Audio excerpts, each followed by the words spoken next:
Com a batalha épica contra o Kaiju número 9 chegando ao seu ápice, uma das coisas que ainda mexem com os fãs do mangá é porque o número 8 pegou o controle do corpo do Kafka. Vendo então a última batalha com Isao Shinomiya no anime, parece que realmente existe um motivo bem plausível pro Kafka ter perdido o controle do seu corpo contra o diretor. Yo, Geeks, aqui é o LP e vocês estão no canal do Geek Brasil. Fiquem ligados que esse vídeo contém spoilers do mangá de Kaiju número 8.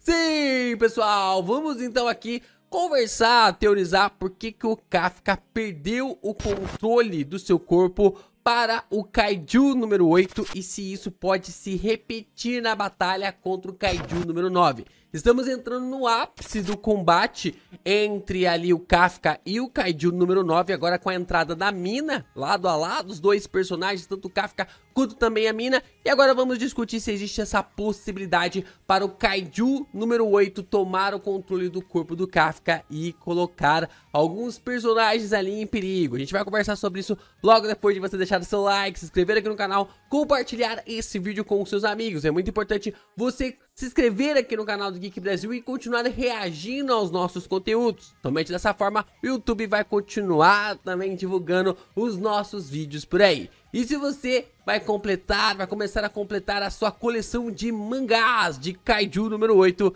faça isso através dos nossos links da Amazon. Você fazendo isso, você compra os seus mangazinhos e você não paga mais nada por isso ao nos ajudar. Reserva aquela comissãozinha pra nós e nos ajuda com isso pra caramba. Vocês não fazem ideia de como isso nos ajuda desse jeito tão facilitador. Então, vai comigo, se vai comprar lá os mangás, os volumes de Kaiju, compre através dos nossos links.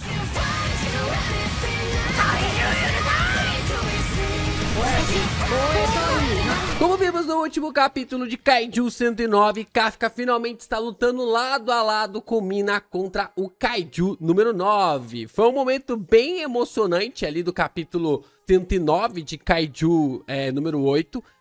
Para quem não tá acompanhando ainda as análises, eu já tô trazendo aqui no canal, a gente já trouxe também a análise do capítulo 109, vai lá dar uma olhada, vai lá acompanhar. Mas foi um momento emocionante, onde tanto Kafka e a Mina estão realizando os seus maiores sonhos. Tanto ali eles tinham algumas visões, algumas realidades, alguns idealismos. Kafka daquele jeito extravagante dele, de querer todos os sonhos, ou na verdade todas as realidades dos grandes generais, dos grandes capitães, vice-capitães, e o que lhe restou foi lutar ao lado da Mina. Enquanto a Mina queria liderar esquadrões, liderar agrupamentos, sem com que nenhum desses viesse a morrer no campo de batalha. Mas ela também acabou falhando.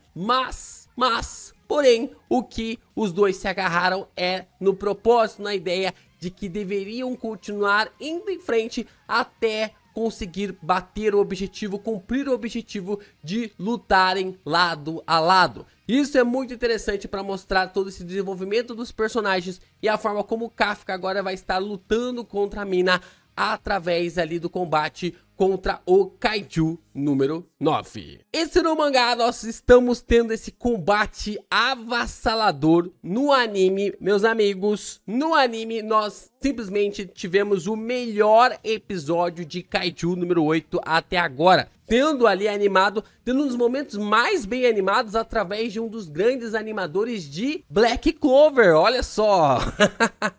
Eu não vou lembrar o nome do abençoado aqui pra gente poder falar aqui o nome dele, eu acho que eu vou tentar colocar aqui na exibição do vídeo, mas tivemos um dos melhores momentos da animação de Kaiju. Cara, que animação incrível, essas transições, a forma como foi colocada pra nós no combate.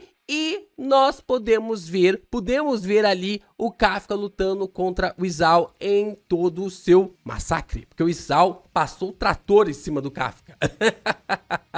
O Isao acabou passando o trator, nem reconheceu o personagem. E por mais que o Kafka tentava se segurar, não tinha como. Se continuasse ali se segurando para lutar contra o pai da Shinomiya, ele ia ser simplesmente apagado da história. E aí ele foi forçando, até que o Kafka assumiu a sua forma completa. acabou assumindo a sua forma completa para lutar contra o diretor das forças de defesa. Mas quando Kafka assumiu a forma do Kaiju número 8, ele perdeu o controle do seu corpo. Ele acabou perdendo o controle e, para quem já tá na leitura do mangá, já viu que o Kafka perdeu o controle sobre o corpo e quase leva o diretor Shinomiya à morte. Só para você ter uma ideia, o poder do Kaiju número 8 é tão forte, é tão incrível que colocou o próprio diretor pra mamar.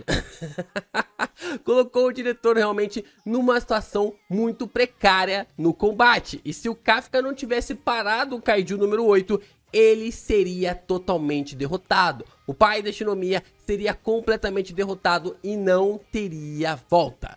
Mas a pergunta que fica é, por que o Kafka perdeu o controle sobre o seu corpo? Por que naquela época o Kafka perdeu o controle sobre a sua habilidade, sobre o seu corpo, e que talvez agora na luta contra o Kaiju número 9 nós também podemos ter algo assim repetido? Porque visualizando as coisas que antecederam a batalha contra Isao Shinomiya, podemos ver o mesmo espelhamento acontecendo no combate contra o Kaiju número 9. Eu consigo então enxergar alguns motivos, alguns pontos para que o Kafka tenha perdido o controle sobre o seu corpo. O primeiro que eu consigo enxergar aqui é que o Kafka estava com medo de lutar. Ao longo ali da batalha contra o Isao, a gente pode perceber que o personagem estava com medo sobre tudo que estava acontecendo, sobre tudo que poderia acontecer. Na verdade, antes mesmo da batalha começar, o Kafka já estava com receio sobre ele virar uma arma através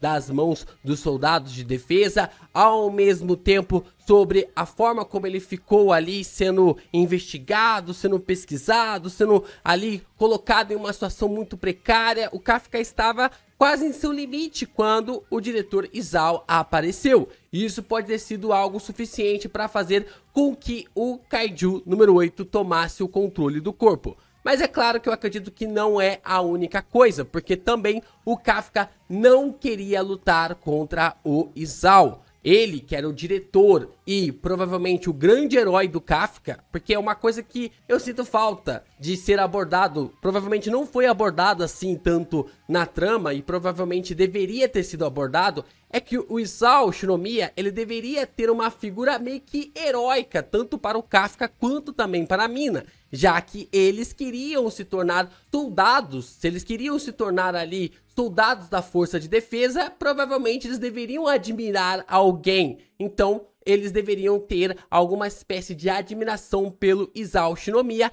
já que ele era o soldado mais forte de todos os tempos, já que ele foi considerado como o soldado mais forte de todos os tempos quando esteve em seu auge. Então eu sinto um pouquinho de falta nesse sentido para frisar um pouco mais sobre as habilidades do grande diretor relacionado ali às forças de defesa para batalhar contra os Kaijus. E dessa forma, esse receio do Kafka de não querer lutar contra o Isao simbolizou também o receio do Kafka de não querer lutar contra o Kaiju número 2. Esse é um ponto interessante, porque quando o Kaiju número 8 toma o controle do corpo do Kafka, ele fala que quer matar Kaiju. O Kaiju número 8 pode ser um Kaiju anti-Kaiju. A gente tem aqui uma teoria muito interessante de que o grande líder das forças de defesa lá do passado que apareceu ali para o Kafka pode ser o antigo portador do Kaiju número 8.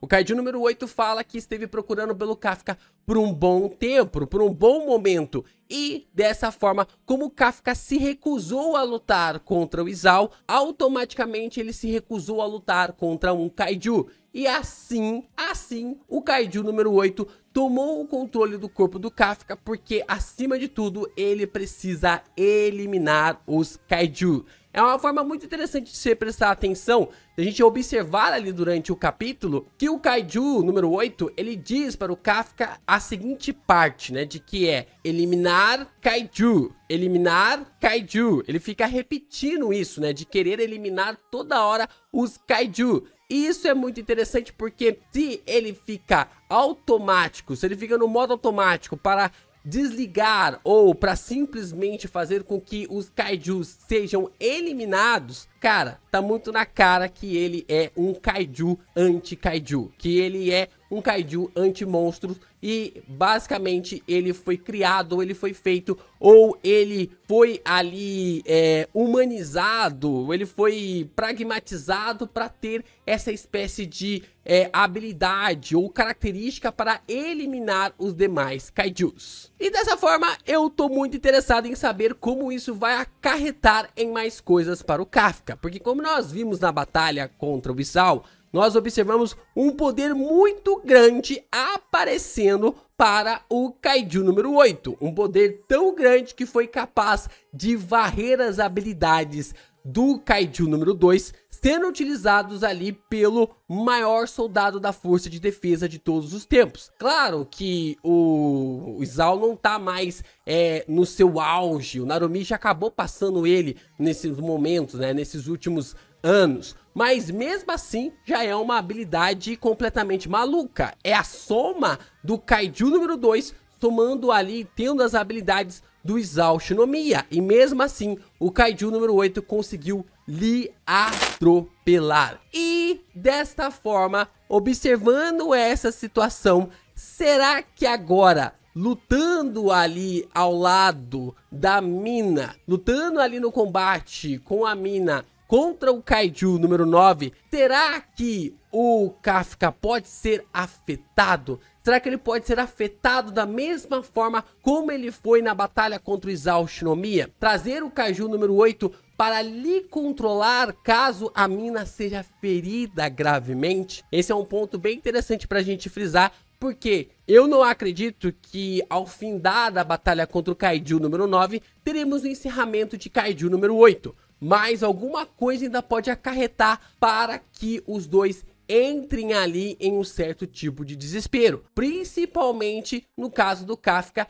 em observar e ver a Mina sendo ferida gravemente. Eu não tô desmerecendo a Mina, o poder dela cara, é inacreditável. Ela como uma arma ali de fogo é realmente incrível o que essa garota consegue fazer. Mas o que ela vai conseguir fazer caso o Kafka venha a desmaiar na batalha? Nós sabemos que a Mina, ela é incrivelmente forte com armas de fogo, com um poder ali para destruir dessa forma os kaiju, mas ao mesmo tempo ela sempre precisou de alguém para conseguir ganhar tempo até que ela possa atirar. Se o Kafka desmaiar, se o Kafka cair no campo de batalha, então quem vai conseguir lhe ajudar? Será que a Mina vai conseguir dar conta de um Kaiju número 9 sozinha? Será que tem esse aspecto? E se o Kafka ver a Mina realmente caindo no campo de batalha, será que ele pode dar lugar para o Kaiju número 8? Bom, acho que somente o tempo vai poder responder essa pergunta para nós. E com essa entrada do Kaiju número 8, novamente ali na consciência do Kafka,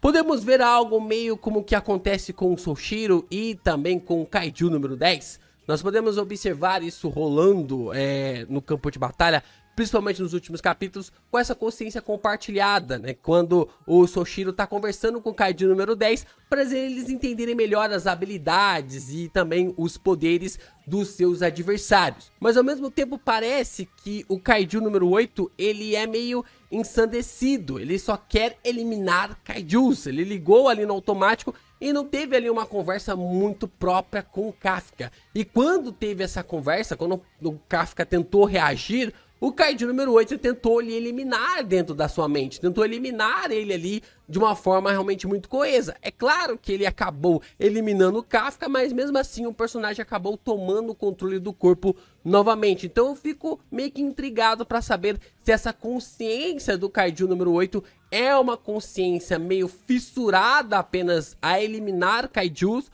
ou se o Kafka pode simplesmente conversar com ele da mesma forma como o Soshiro faz com o Kaiju número 10. É muito interessante pensar ali sobre essa forma como o Naoya havia nos apresentado já com o vice-capitão e que possivelmente pode ter as mesmas consequências, a mesma lógica para o Kafka e também para o Kaiju número 8. Esse deu um momento para o Naoya começar a explicar essa dualidade maluca do Kaiju número 8, esse momento é agora. a gente pode observar um pouco mais dessa evolução do personagem e saber um pouco mais sobre as suas características, sobre as suas habilidades e também sobre todos os seus poderes. Como eu já falei aqui, na batalha contra o diretor Izal, nós podemos observar ali que o Kafka não está utilizando, não utilizou e nem está sonhando em utilizar todas as habilidades que o Kaiju número 8 conseguiu propor contra o diretor. Tem muito mais habilidades, muitas habilidades que estão em oculto e que praticamente o Kafka não tem acesso. E essa conversa, essa dualidade, como eu falei pra vocês, ao lado do Kaiju número 8, vai ser suficiente para que o Kafka consiga abranger ainda mais esse lado, conseguir alcançar ainda mais poderes para lutar contra o Kaiju número 9. Kafka não tem acesso total aos seus poderes e uma cooperação com o número 8 vai ser crucial para ele vencer dessa forma o número 9. Talvez com essa conexão maior do Kafka com o número 8, podemos ver uma evolução maior sobre os seus poderes e dessa forma vermos uma explicação definitiva porque o Prota perdeu o controle sobre o seu corpo. Isso seria algo até mesmo legal, uma conversa do Kafka contra o número 8 ali, com o número 8 seria algo bem interessante, mas ao mesmo tempo observar que essa conexão muito forte do Kafka com a mina ainda pode fazer o Kafka ir ao limite. E provavelmente será neste momento que os poderes totais do Kaiju número 8 entrarão em ação para fazer com que o Kafka vença definitivamente o Kaiju número 9.